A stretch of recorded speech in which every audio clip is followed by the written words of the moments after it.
Hello and welcome. I am Dr. Alan Clifford of Norwich Reformed Church. As a Reformed pastor, I would like to share with you an amazing story from the time of the Protestant Reformation as it affects the history of North America. The title of my presentation is America's Heroic Dawn, the Huguenot Martyrs of Florida. A largely forgotten history reminds us that the first attempted Christian settlement in North America was by Huguenots seeking a haven from persecution in France.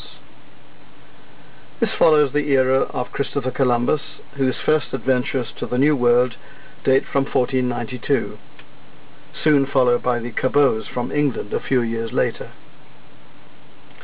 Not to forget the English Jamestown settlement of 1607, the Huguenot adventure occurred 60 years before the Pilgrim Fathers founded the Plymouth plantation in 1620. This was the era of Iberian domination, when Spain was the world's superpower. With the blessing of the Pope, Spain and Portugal laid claim to the New World. Their brutal Central and South American conquests brought justifiable opprobrium upon the cruel fascism of King Philip II and his ilk. Predictably, war was inevitable, as less compliant European nations resisted this evil and expanding tyranny. The Protestant Reformation fueled the animosity as anti-Catholic sailors from Normandy found courage to challenge Spanish arrogance. One form of resistance was to attack the Spanish treasure ships bringing gold and silver from Mexico, Peru, and elsewhere. Outraged by the cruel horrors of the Spanish Inquisition, hot-headed French pirates thought nothing of enriching themselves at Spain's expense. They were the scourge of the Spanish Main. The Spaniards called these high seas raiders Corsarios Luteranos, that is, Lutheran pirates. However, among these Protestant adventurers were more noble souls with more honourable aspirations, properly called Calvinists. Closely acquainted with John Calvin, the Huguenot leader Admiral Gaspar Coligny sent Jean Ribaut of Dieppe, an eminent sailor of strong Protestant convictions, on an expedition of discovery in 1562, and this is an engraving of this man. This high-principled man was no pirate, as one historian implies. So, after a voyage of 8 weeks, the explorers found a river estuary off the coast of Florida.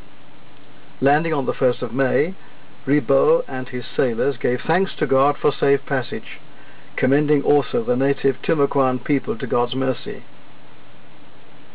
They prayed, "We fell to the ground a little way from the native people, to call upon the name of God, to beseech him to continue still his goodness towards us, and bring to the knowledge of our Saviour Christ this poor people."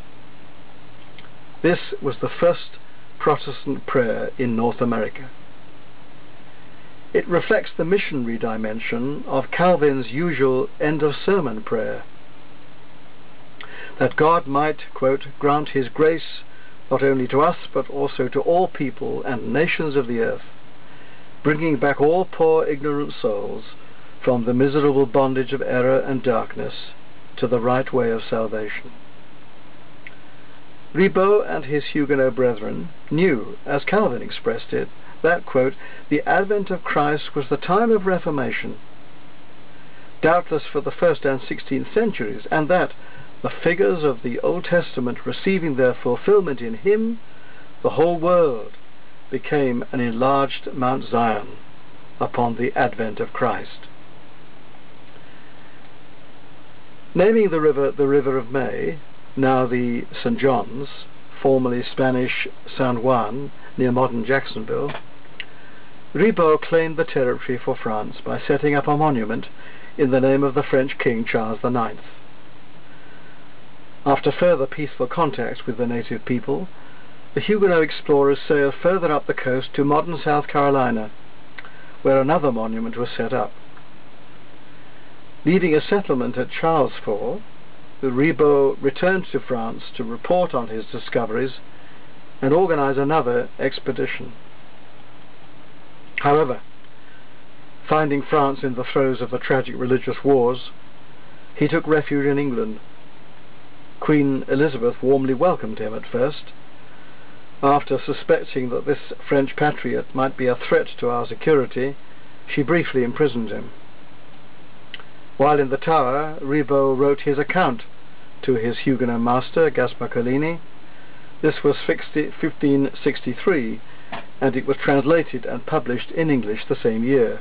And here is a modern printed facsimile of that work. A noteworthy fact: this was a year before Shakespeare was born. The anonymous translator's English, doubtless influenced by Tyndale and the Geneva Bible of 1560, is very clear and vivid. Perception problems with the black letter type are soon forgotten, as the reader feels gripped by the narrative, replete with colourful accounts of the local flora and fauna and the Native Americans. In April 1564, Ribot's second-in-command, René Ladonnière, sailed for Florida on a second enterprise. Their arrival in June began with worship. I commanded a trumpet to be sounded, that being assembled we might give God thanks for our happy and favourable arrival.